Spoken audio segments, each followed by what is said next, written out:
You can listen to the Canadian Gothic early and ad-free on Amazon Music. Include it with Prime. You are listening to Keep Canada Weird. Canson Airport. I don't want to spoil the surprise about what we're doing here and why this is going to be a special episode, so we'll save that for a minute. Let's just start by asking you the big question looming over all of us. How are you doing today? I'm doing great. It's kind of a wet, kind of slightly snowy, flurry kind of day out there.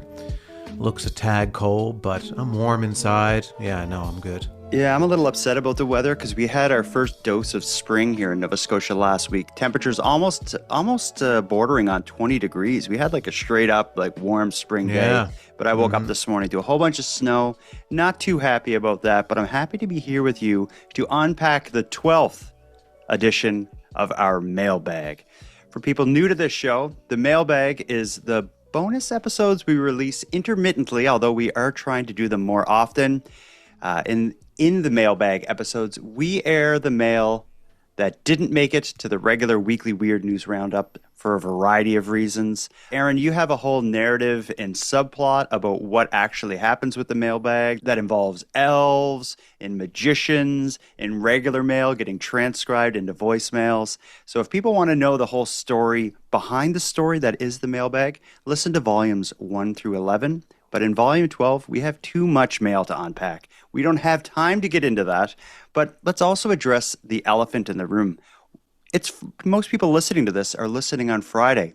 That's typically when they get the weekly Weird News Roundup, but they won't this week. Do you want to tell them why? Because you are a traitor and a coward, and you are not going to be available this week. You have some personal. Yeah, I had a conference for survivors of co-hosts who ban everybody. Yeah. It's a retreat where we're going somewhere, nobody's banned, and it's just going to be like a positive retreat without anyone going on and on about banning and boycotting. It's going to be a great week. So I won't be available to help unpack the weekly Weird News. We thought we'd keep everyone up to date with what's going on in this world via the Keep Canada Weird mailbag. Most of the mail we're going to hear is going to cover episodes 200 to 205 of Keep Canada Weird, but we have a whole bunch of other stuff peppered in. Like, for example, some breaking news I want to bring you. Let's open the show with a voicemail from a correspondent named Ellie. She's actually, we've knighted a few people in the Keep Canada Weird Army. Ellie's actually the jester of the Keep Canada Weird Army. She recommended that title, but she's bringing us some breaking news from, I think, West Vancouver. Listen to this. Hey, Jordan and Aaron. This is your North Vancouver correspondent, Ellie. We have a llama going kind of viral in British Columbia right now for going shopping with his owners, I believe at a Canadian Tire. In the photos, everyone seems pretty happy to see the llama. I've met a few llamas in my day, and they were not very nice. In fact, they're often used as livestock guardian animals because they will beat the shit out of a coyote or other predators and protect the rest of your livestock. But this one seems to be pretty well mannered in the store from what I've seen. But I do think animals outside of cats and dogs encroaching in on our retail spaces, they could be possibly trying to learn capitalism for the animal uprising. Interesting breaking story. I did some research on this, and it is correct. I guess a Canadian Tire somewhere in BC opened the doors to pets. Somebody decided to, I guess, test the limits of Canadian Tire's comfort with pets by bringing in a large llama, and the whole thing went well. The llama didn't poop in the store, which is probably the big fear a lot of people would have. Yeah, with any beast of that nature, its feces is usually the number one concern. Where it is, what it smells like, will I step in it? But I like to learn. This is great to learn about llamas here in this situation and how protective they are and how they can beat the shit out of coyotes. So I'm kind of interested in getting myself a llama now, not because I'm afraid of coyotes, but certainly just in protection in my general life. You know, if somebody rolls up wants trouble, I've got my llama there. Save the drama for my llama. Thanks for bringing us that story, Ellie. I watched a short news clip where it was you get to see the llama like walking in the store and everyone going up and greeting it. It actually seemed like a pretty pleasant day at Canadian Tire. I wish that would happen around here, but I think if you're opening the doors to pets for a business in some parts of British Columbia, some parts of Canada, you're really rolling the dice. And I think a llama showing up is probably a pretty good outcome for, what could have happened. I like that story. We're going to hear a lot about pets tonight. We actually have a segment of voicemails later on in the show that are going to pertain to pets. There won't be any further mentions of llamas throughout this show, I don't expect. Let's move on, though. Let's look at some voicemails that provide feedback or additional insight from episode 200 of Keep Canada Weird. We're going to start here with a bit of a whistleblower. We're going to hear from someone behind the curtain related to the puberty problem. If you recall, in episode 200, we heard the story of the Ottawa area bus driver who basically got fired for quitting. The bus driver pulled the bus over with a busload of kids and just got off the bus, got in their car, and left the kids there. We have a lot of feedback about that story, and I want to air a few pieces of it. The first one, as I said, is going to be a whistleblower, someone behind the curtain, someone who is well aware of the puberty problem as they work on the front lines. We have a teacher breaking ranks in support of that bus driver. Hello, Jordan and Aaron. I just wanted to make a quick comment on the bus driver who abruptly left his position. I'm not going to say where I teach, but I'm a middle school teacher, and I think he probably did the right thing. There have been many times when I wish I could just walk out of my classroom because of the puberty problem. I don't want to be this person and say, oh, kids these days, because there's always going to be kids these days, right?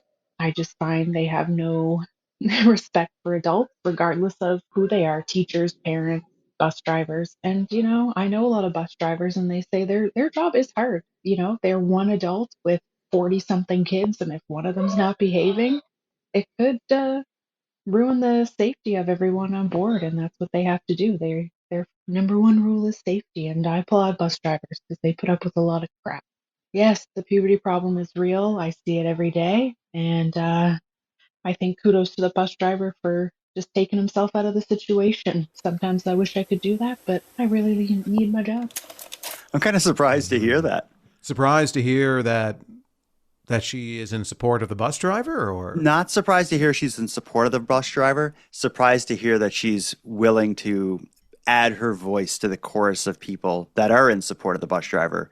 Being a teacher, she's truly on the front lines. But I mean, of anyone to totally understand the position of this bus driver is a teacher, is someone who works with the very same students that had caused the issue to begin with, had given this bus driver no choice but to quietly quit and just walk off the job. And I think that it's unfortunate that this caller had to remain anonymous and that we're not in a position to be able to allow people to speak freely, to feel censored, to feel that they have to go underground with their opinions and their thoughts on this issue. So I certainly hope that this anonymous caller is able to eventually reveal themselves. Oh, quit. Oh, yeah, sure. Yeah, quit. We'll hire them here. Anybody who has to quit their job because of the puberty problem, we'll hire you. We've got some internships some positions to fill. They are unpaid. Actually, right now we can give you some Cove soda, but we will run out of that after a couple of weeks. So then you will then transition from being paid in Cove soda to then being completely unpaid. Yeah, not the best deal. One thing for teachers is just like a bus driver, they're in that position where it's one of them versus 30 victims or 30 infected with the puberty problem people.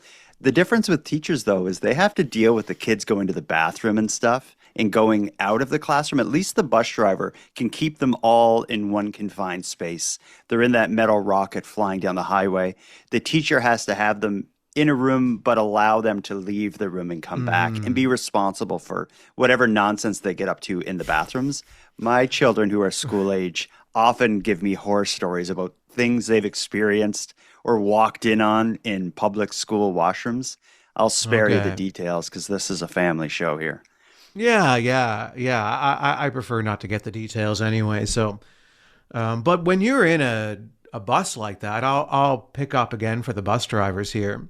It's like, sure, they don't deal with the daily bathroom trips that, children in school who have to go on, but those kids are stuck on that bus, and if they have to go to the bathroom, Oh, God, I never even thought of then the that. bus driver has to deal with that because I saw that happen A bus one pull, time. like a school bus pull over and some kid peeing in the woods. He had to run out. He had to do more than pee. It was number Oh, God. two. And he was just screaming, "Stop the bus! Stop the bus!" And then he was running up to the door. And he's just like banging on the door. He No. opens it, and then the kid just takes off, and then the bus driver leaves. Left him there. Well, he didn't live far away. It's kind of he was just a short walk from home, but Okay. so he's like, I can run there faster. I've got to go. Okay, nice. So we just heard an opinion or a perspective on this coming from a teacher who's on the front lines of the puberty problem.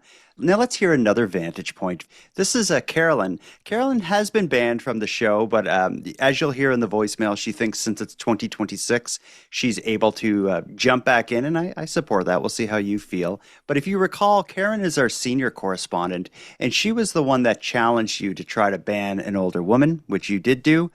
But Carolyn wants to chime in on this story, and she thinks kids maybe aren't as bad as we're all letting on nowadays. Here's Carolyn. Hey, Jordan and Aaron. It's Carolyn here, your senior correspondent from Westport, Ontario. I know I was banned, but it's 2026 now, and that was so 2025. I think we should move on. Anyway, there was a couple of things I wanted to talk about or mention. Your puberty problem. I've listened to Bruin and Robin in this latest episode, and I think they're 100% right. I think that the kids today are way better behaved than at least when I was a kid. I could tell you we did some pretty crazy things for sure.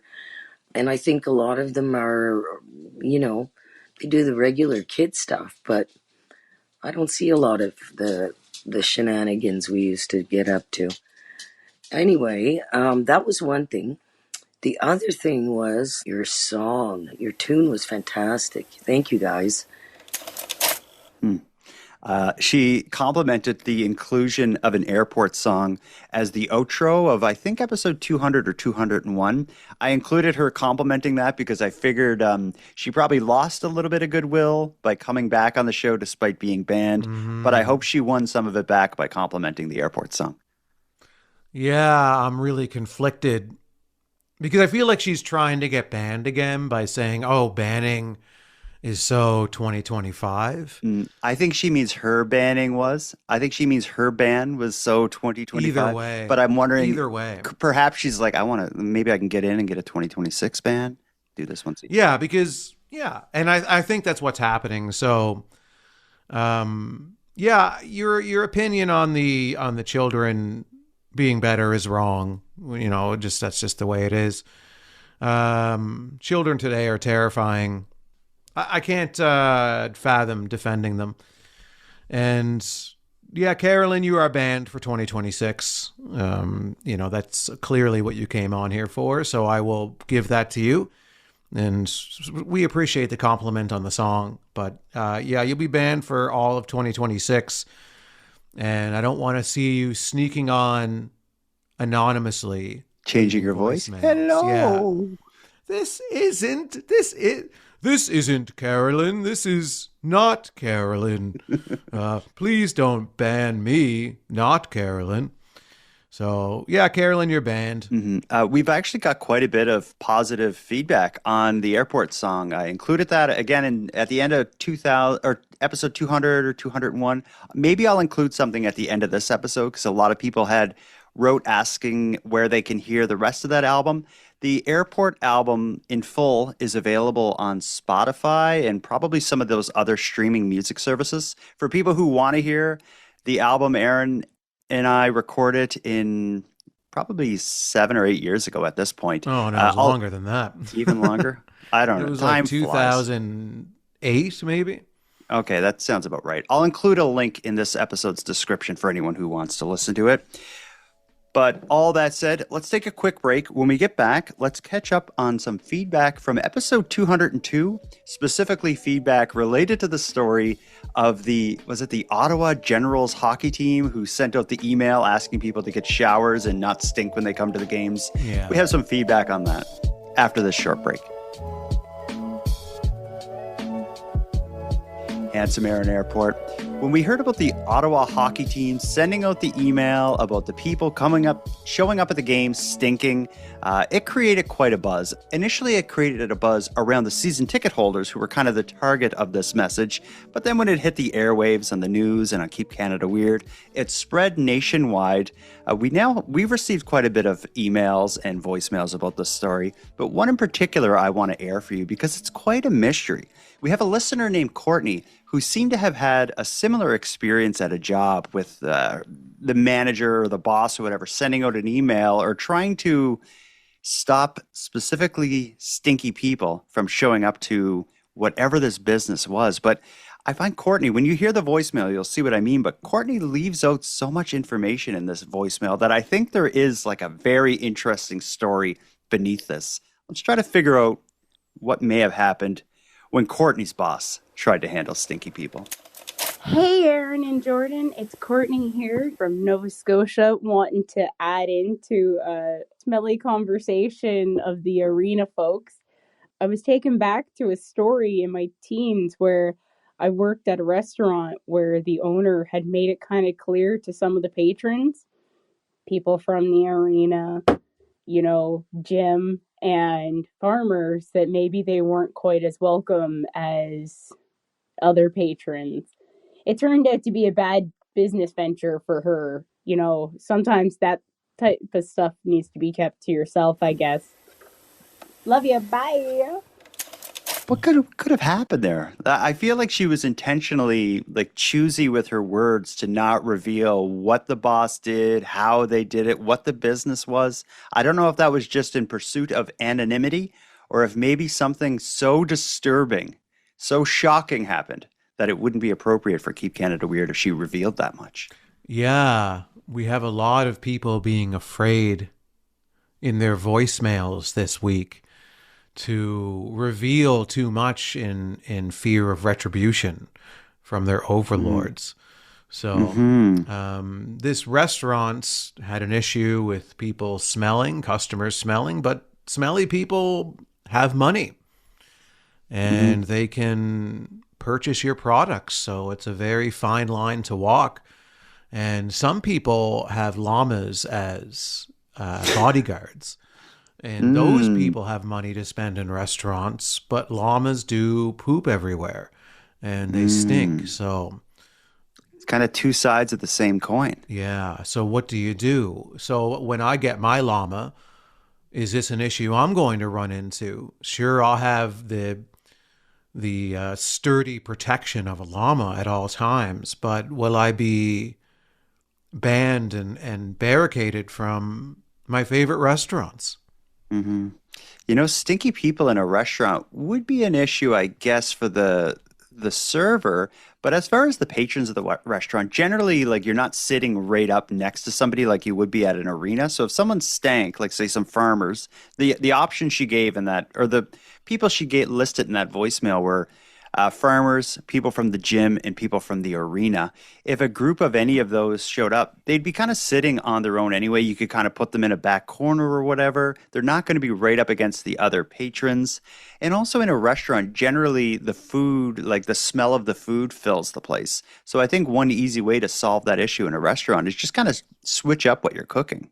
Something more fragrant. So they have to change their menu completely to mask? Add to the menu. They don't need to change it. What if they add it, like what would be a very like pleasant smelling? Well, I mean, just it's complicated because I was just thinking maybe having some. The answer is similar to what we were suggesting for the hockey arena, and that is to have deodorant and perfume and hygiene products at the front when you arrive. It's like, okay, we'll be sitting you over here. Here's your deodorant. Here's your perfume, your cologne, here's your mouthwash.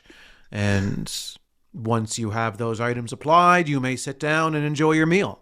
Yeah, I like that idea. Let's move away from this stinky story. I've heard enough about stinky people showing up at hockey arenas and restaurants and all sorts of other places. Let's move on to a bunch of voicemails related to pets. Something that kicked up a listener response was the discussion surrounding your cat, Ken Tiggs, my sweet angel, Penny, and your kind of idea that maybe I put Penny on a pedestal above some other animals that are out there. We have a lot of voicemails related to that and just about pets in general. Let's get into them a little slowly here. Let's start by hearing from someone named Saskatchewan Sam. What Sam's commenting on, the sweet little lady, I think in Montreal, who lost her dog for like 90 days or 80 days or something like that. We covered this in episode 203. A comment I made during that episode was that the dog and the lady kind of looked alike. Saskatchewan Sam has some thoughts on people who look like their pets, and they end it with a question. Good morning, Jordan and Aaron. This is your correspondent, Saskatchewan Samantha, sending you a note in regard to your most recent episode about the woman who looks like her dog. I'd like to educate you on the term I use for that. It's called Bowsers. I am, in fact, a Bowser myself. I have a beautiful dog, Princess Leia. And what I know about Bowsers is that you don't only take on the physical attributes of your dog, you can also take on the personality traits of your dog, or vice versa. Your dog can take on personality traits of you. And I would like to pose the question, does sweet, sweet Penny take on any physical or other attributes from you, Jordan? Thanks for listening. Keep Canada weird. Aaron's cringing at Saskatchewan Samantha referring to her as sweet, sweet Penny. I'm not cringing. I appreciate you acknowledging how sweet she is. Yes, I am a Bowser, and I take on a lot of Penny's characteristics, and she mine. First of all, I'm often dressed in black. Penny has black fur. So I think we kind of look the same. But I think as far as our personalities, Penny, just like me, does not sit still. She rarely relaxes unless she's sound asleep. She's just picking and fidgeting and flipping around and readjusting herself, getting up, getting down. And I'm kind of that way as well. I don't know if it's because of the amount of coffee I drink or if I'm just predisposed to being like a fidgety, tapping, scratching mess. But Penny and I do have that in common. I'm trying to think of what other characteristics we have in common. I guess I like to snack. Like at night, I would love to just like sit around watching something and eating chips and drinking a Coke soda. Penny's much the same. She always wants to have a little snack. But let's push the question over to you, Aaron, because it's not Bowsers aren't just humans and their pets. People can look like their cats. Yeah, Ken is much more attractive than me physically. He is a handsome cat. He's extremely handsome. He's very powerful. He's rugged. He's hyper intelligent. He's distinguished. So he's on a much higher level than I am. Although I don't sit here and brag about how amazing Ken is, similar to how you do with Penny. I was wondering, though, here's a question for you. So if Penny takes on your personality traits, does then Penny then say to you, you're my sweet, sweet angel Jordan, or my sweet, sweet owner Jordan Bonaparte? Does Penny do that? She does in her own unique way. Penny does not leave my side. When I wake up every morning with Penny laying on my legs, her trying to bite my hands is her favorite thing. And I think other dog owners may have experienced this. Is Penny, like her favorite chew toy on planet Earth is my hands. But she won't bite anyone else. As soon as I start petting anywhere near her face, she starts chewing on my hands. But if my kids put their hands even in her mouth, she'll lick them. Then I put mine over there and she's like trying to tear the meat off of the bones in my fingers. She loves that. But I think that's her way of saying like, I trust you. You provide for me. I love you. I won't leave your side. I go downstairs. She's behind me. I go back upstairs. She's behind me. I go to the bathroom. She's sitting outside the door waiting for me to come out. And I think that's her way to say my sweet, sweet owner who takes such good care of me. Yeah, that I'd never hurt. Yeah. Well, I'm glad the two of you found each other. It sounds like it's really working out. Speaking of having found each other, I got another voicemail here related to pets. I want to play this one for you. It's a question about you and Ken Tiggs. Hi, Jordan. Hi, Aaron. I was listening to the most recent episode where handsome Aaron Airport talks about how he caught a cat by baiting it with marshmallows and bananas. I know that's not how he got Ken Tiggs, presumably, but I was just wondering if you wouldn't mind sharing the story of how you got Ken. Thanks. Love the podcast. Yeah, so here's how I got Ken Tiggs. So when I was living with my partner at the time, and we had talked a little bit about getting a cat, but not overly seriously. But one day I just felt like I'm going to go on Kijiji, which for anyone who doesn't know what Kijiji is, it's like a buy and sell website. So, if you, I don't think they have it in the States. Yeah, I don't think so either. So kind of like Craigslist, I guess. Yeah. So I went on Kijiji and saw this cat, and this woman, her name was Glennis, and she was trying to find a home for this beautiful little cat. So Glennis owned a cat kennel in a place called New Victoria in Cape Breton. And what she had done is she had converted her very large garage into a cat kennel where you could pay $10 a day and your cat could stay there. And they had their own, each cat got their own personal kennel that was several levels and had a window. And it was a really great place for them. So that's where Ken was. So my partner and I went and we met Ken, and Glennis told us the story that a friend of hers who lived in North Sydney saw a car pull up in front of her house and throw a kitten out, throw this cat out of the window. Oh. And then drive off. And so the woman who had two cats of her own went and got the cat, took him in, put him into a separate room, and reached out to Glennis to say, hey, I found this cat. I can't keep it. Someone threw it out of a car. Can you help me find a home for it? So Glennis eventually took the cat in and started to try and find homes for it. The cat was very shy. He had a lot of anxiety. And I bet there was a man who did take the cat before us, before we had found Ken. And Ken wouldn't come out of his little kennel that the man had put him in.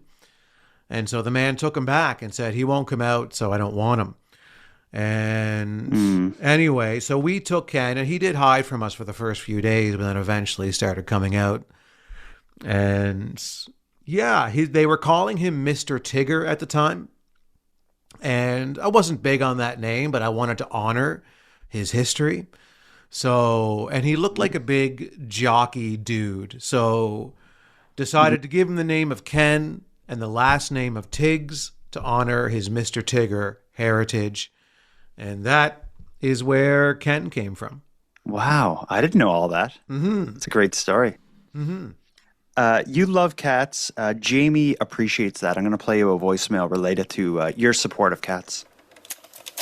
Hello, Aaron Airport and Jordan Bus Stop Bonaparte. It is your KCW correspondent, Jamie, from Ottawa. I just listened to the Kent Tiggs versus Penny debate that was instigated by your correspondent, Reese. Aaron, as a fellow cat enthusiast, I think Reese and Jordan could be in the pockets of the dog industrial complex, or as I call it, Big Dog. I think it's your duty to fight Big Dog for all of us and to promote the clear winner in the quadruped debate. Thank you. You do put up a good fight. And your relationship with Ken, it's different than my relationship with Penny. They're different types of animals, thus different types of relationships. But I find you and Ken, it's more like roommates, although you are kind of his dad because you feed him and stuff. But your relationship with Ken, to me, seems a lot like two roommates. Where me and Penny, it's very much like I'm the dad and she's my daughter. I carry her around. I'm always like, petting her head and kissing her and telling her how sweet she is. I tuck her in at night every night. I would read her books if I thought she would be interested in it. I don't do that. We do listen to podcasts together, but it's just a different type of relationship. Do you want to talk at all about what makes your relationship with Ken and a human's relationship with cats so special? I want to point out to the listeners and let the voicemails fly on this one. So Jordan had basically diminished my relationship with my cat to roommate status. Why he then in the same breath talked about my sweet, beautiful, sweet Penny. I can't help it. We're more like family, and I would read to her if she wanted that and that. But you and Ken just kind of live together. You split the rent, and he gets mad if I eat his protein powder or whatever. And I can't turn it off, man. I can't help it. Penny's special. Okay. I'm not even going to dignify that with a response. Okay. What I am going to say is I have a beautiful relationship, loving and caring relationship with Ken. He loves me. I love him. We don't need to put our relationship into this box and define it the way that you do. We just are. We just are together. We live together. We go through life together. We do cuddle all the time. Ken loves when I give him wet food. Ken loves jumping up on the bed with me at nighttime and, wrapping around my legs. And it's we have a wonderful, and he's right there at the door as soon as I come home, waiting for me and then following me up the stairs and wrapping around my legs and my ankles. And we have a wonderful time, and we're just bonded spiritually, and he's the most important thing in my life.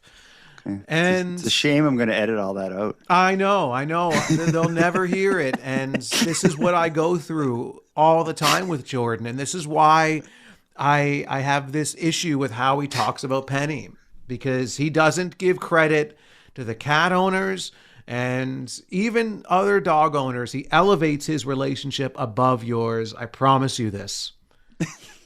One more voicemail about cats and dogs. Okay, we might as well. Hi, Jordan. I have called in a few times. You guys have answered some of my questions, played some of my voicemails before. So thank you. But I have noticed that you've mentioned your sweet girl Penny once or twice, but I haven't seen a picture of her. Can you upload a picture somewhere? I would just love to know how cute she is. Thanks so much. Bye. I'm so glad you asked. Mm-hmm. Yeah, that wasn't strategically placed at all. She must not follow my social media, because I do try to stick Penny in as many videos and posts as I can. So I would say just go to the Canadian Gothics Facebook page, or my Instagram, or my TikTok page, and if you just watch a couple of my videos or look at a couple of the photos, you'll see Penny. She's the gorgeous black dog with white spots on one of her paws. I call it her special paw. But anyway, there's some animosity here related to cats and dogs. Let's take our second and final break. When we get back, let's move the topic away from cats and dogs to Spice Girls, the 90s pop group. And specifically, we're going to hear from a listener named Kelly, who's absolutely pissed that the Spice Girls are messing with the Spice Girls in Ottawa, as discussed on episode 204. After this break. Handsome Aaron Airport. In episode 204, we heard how there was the startup company called the Spice Girls in Ottawa, which have a bit of a story, much like Cove Soda. They started with, making these spice and food seasoning packages, selling it at the farmer's market. They're on their way to getting the Spice Girls food seasoning packages into grocery stores, again, kind of following in Cove Soda's footsteps. But we heard in episode 204 that the whole thing came to a crashing halt when the 90s pop group, the Spice Girls legal team, issued a cease and desist order to the Ottawa food seasoning company called Spice Girls. We have a listener named Kelly who is absolutely pissed about this. And I just want to say, if you recall, Kelly, when you hear her voice, I think you'll remember it. She is the one who stepped in when she found this show, Keep Canada Weird, was getting a little too negative. She was the one who wanted us to keep it positive and stop the infighting. Yet I'm going to pass the mic to Kelly, and she's going to let it rip. Hi, Handsome Aaron Airport and Jordan Bus Stop Bonaparte. This is Kelly, your correspondent from New Orleans, Louisiana. And I have got to tell you, I did something just now that I've never done before. I stopped the episode to come make this voicemail because I was so upset about that Spice Girl story. This poor young woman, 22 years old, an entrepreneur, she's been developing these spice packets since she's 13 with her mom. She's been going to these farmers markets. They're the Spice Girls because that's what people at the farmers market refer to them as. It wasn't even a cheeky reference to the Spice Girls trying to boost the sales of their products. It was just a coincidence, and that's why she changed the spelling.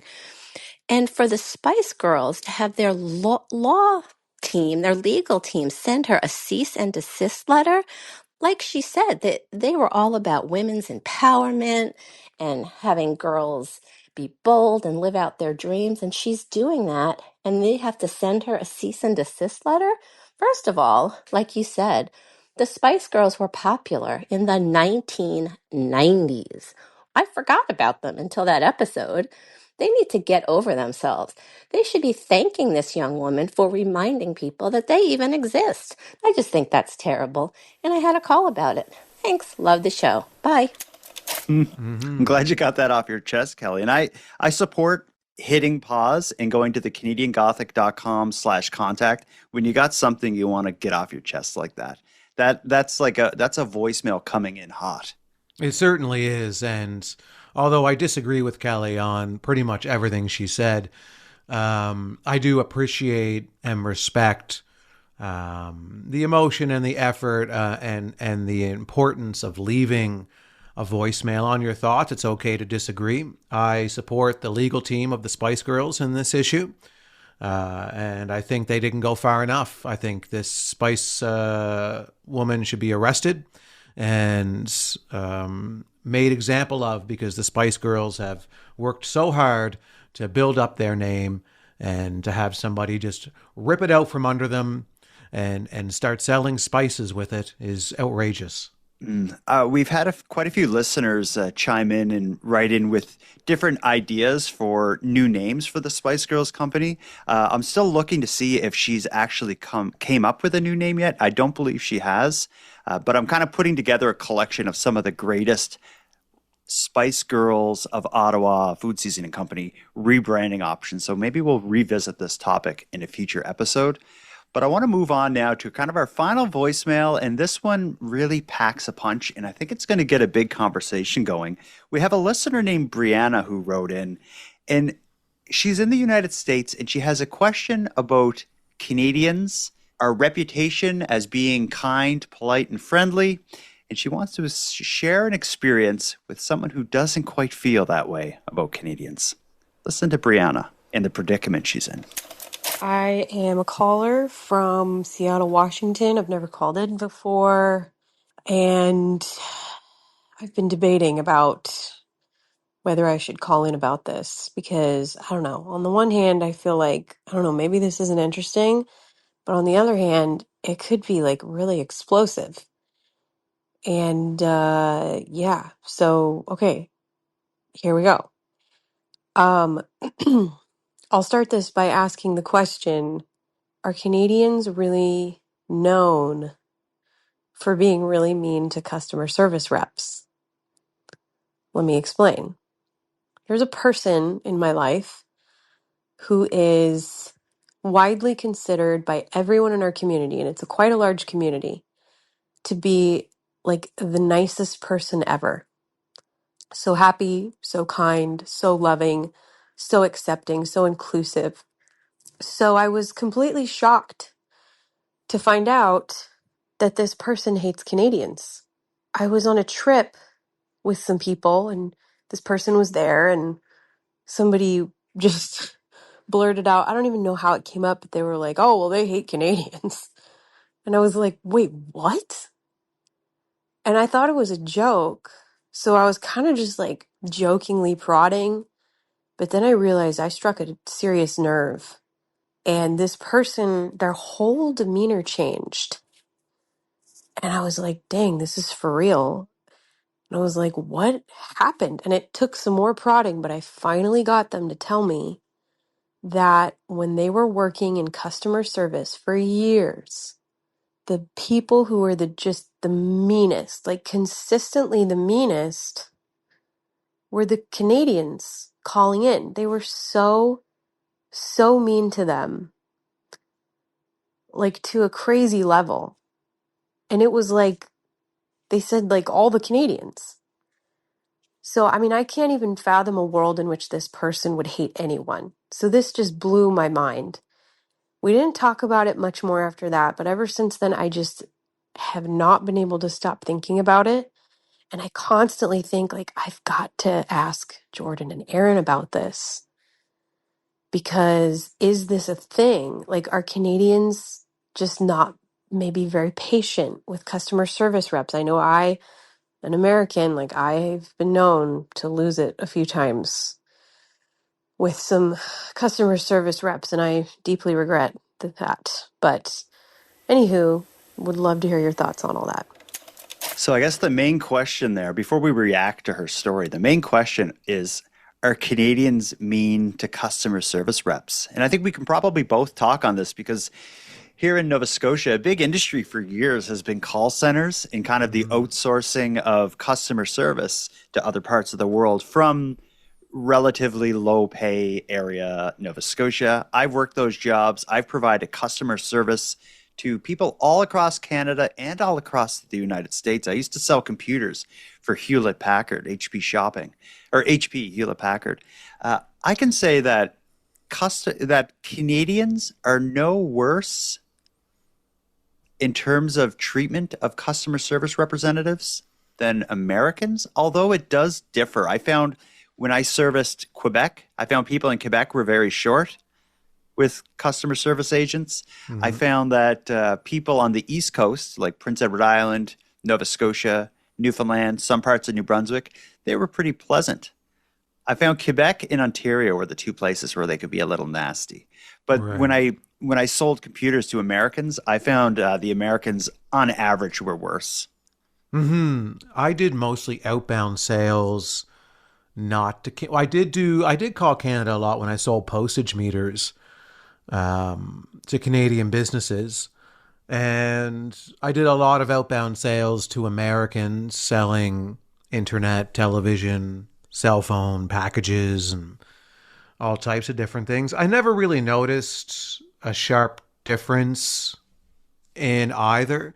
I think maybe what's happening here is that Canada has such a long reputation of being polite. So when a Canadian gets on the phone and is frustrated and possibly rude, it's so surprising, and you make more note of that than you would if anybody else from another country was rude to you. So maybe it stands out more when a Canadian is rude to a customer service agent than it would anybody else. So perhaps that's what's happening here, because I do see that a lot with people who are very nice to you in person, but if something they own is not working and they're calling you to get it fixed, they're so frustrated and they treat you like you're the problem and you're stupid and why doesn't this just work? I'm going to take it out on you. I see Canadians doing that all the time and complaining about it and like, oh, I called customer service and I'm like, what are you stupid? You know, like it's yeah. So Canadians are not immune to being complete assholes. Yeah. I'm surprised to hear this story though, because the way Brianna explains it is that this friend or person she's in touch with is like beloved, is like salt of the earth. Everyone in the town, and it's not a small town, every single person in that town will tell you this person's nice, patient, has a big heart, is inclusive of everyone. Yet this person, if you even bring up the topic of Canadians, They just give you daggers. Like, I hate Canadians. I think they must have just had one bad experience because really, all things equal, if you had 500 Canadians and 500 Americans in a room together, we're not all that different. Unless the No, topic of no. like politics comes up. But then again, it's like there's just as many, Canadians on the right and on the left than there are Americans. It just feels like, to me, the big difference is the temperature on all these topics seem to be a little higher in the United Yeah. States. I feel like Canada, for the most part, is like America light. Right, right. So, yeah, it would be great to have this person on the show and so that they can maybe Yeah. tell us specifically what they're talking about. What So, happened? if Brianna can make that happen I'd be up for and that. If we could have someone on the show who hated Canadians, explain this why. person Yeah, yeah, specifically. okay. Yeah. And we have lots of I'd do American and that. international listeners. So if anybody hates Canadians, we'd be open to listening to you about that and hearing why and what your issues are and maybe coming to some common ground or maybe not. But certainly it would Yeah. be wildly entertaining to listen After to. After everything that's happened with Cove Soda, maybe we're in a position where we can mend some fences, build some bridges. Maybe we have a skill we didn't even know about. And if we could help this person understand that Canadians aren't mean to customer service reps, maybe we could, Well, or change a life. maybe we need to look into the mirror here and realize that we aren't the angelic individuals frolicking about society that we thought that we were.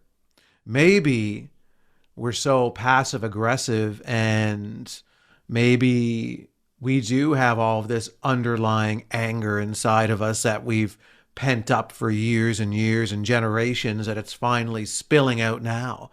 And maybe we need to change. Maybe we need to accept that we have these faults and work on them. So I think this would be a great exercise for us to go through. Mhm. I mentioned there that we patched things up with Cove Soda. People listening to this episode now, we're about a weeks away from the actual lifting of the boycott of Cove Soda. But at the time that we're recording, we're recording this on the day that the episode was released that lifts the boycott. As we're recording here, my phone is binging and buzzing with people writing in about the Cove Soda situation. I just want to read a couple of them here. We have a listener named Steve who just commented, "I'm super excited you guys resolved the Cove issue. I'm going to be going out this weekend and loading up." Steve from Pictou. Another one just came through. "I'm so glad you talked to the founder of Cove Soda. This has been quite the situation and I'm never going to forget it. Cove Soda, turns out, is a great nugget of maritime culture. Great work, Keep Canada Weird, and great work, Cove Soda."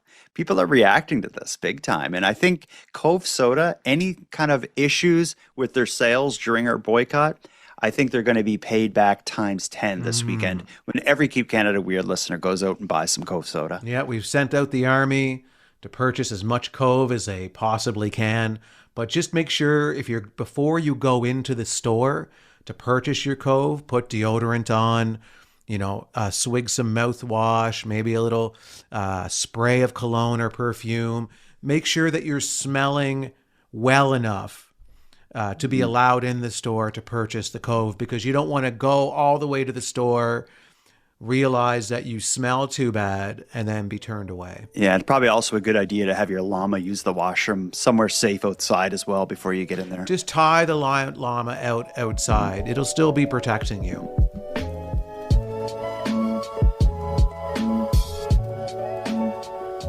I want to thank you for helping Aaron and I fulfill our mission to keep Canada weird. Now, if any one of you listening want to get more involved in what we're doing, we need all the correspondence we can get. So if something weird happens in your area, or if you have any thoughts on anything we discussed tonight, let us know about it.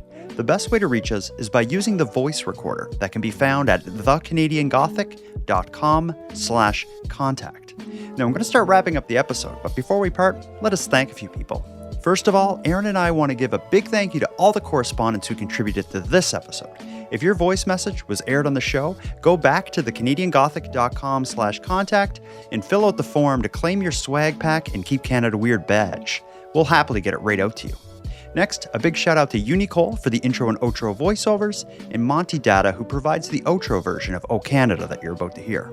And then lastly, but most importantly, we have a massive thank you to every one of you listening, as without your interest and your support, this work would be impossible. And for any one of you out there who want to support the show financially and get more out of the show at the same time, please consider the premium feed.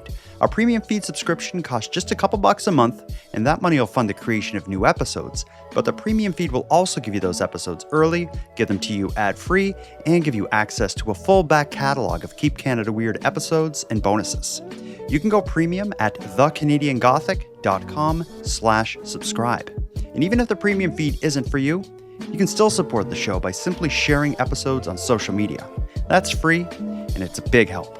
So until next time, take care of each other, hug your loved ones tight, and please keep Canada weird. And keep Canada weird. Please keep Canada weird.